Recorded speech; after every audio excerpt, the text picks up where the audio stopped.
Hi, I'm Rabbi Marc Kline, Monmouth Reformed Temple. This is Shabbat Shalom of the Heart Healthy Dose of Torah. In a new setting this week, we thought we would try something different.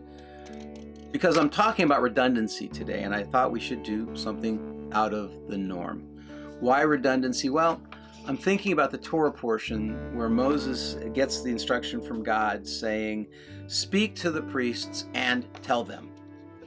And you may think that's kind of ticky to worry about, but a guy named Rashi, 1,000 years ago, was concerned over this redundancy too.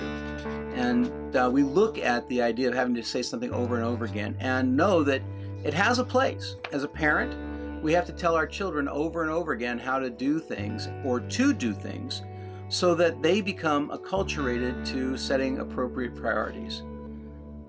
But often, as parents, we say things over and over and over again that end up being hurtful. In cases of divorces or separations where we use children as weapons. Or I know what a parent's politics are because what a child will say to me. And so we have to be careful. In the public, it's even worse, more egregious, more enlightening. It's more. If we need to share information, it's important to get the message out over and over and over again so that people know where they can be safe or how to be safe or what to look out for. At the same time, when we're trying to advance our own power, then we create propaganda. And that propaganda requires us to make up facts and then put them out there over and over and over again until people believe them because they've heard it so often. Communication comes with a huge burden of responsibility. We have to make sure that what we say, to whom we say it, we're being responsible in what we want and expect to get back.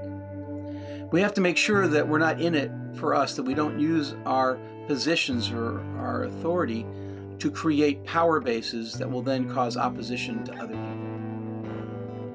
When we're in communication, let's be intentional to make sure that people hear and that we hear.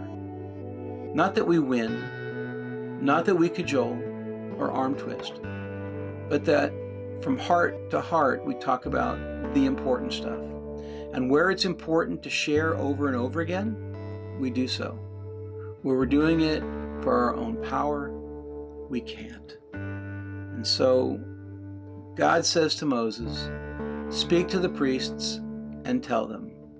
Perhaps the text should read, God says to Moses, "Tell the priests what I want them to know." I appreciate the ambiguity in the text because it makes me think about how sacred communication can be. Shabbat Shalom. Join us tonight, monmouthreformedtemple.org, 7 o'clock as we celebrate Shabbat.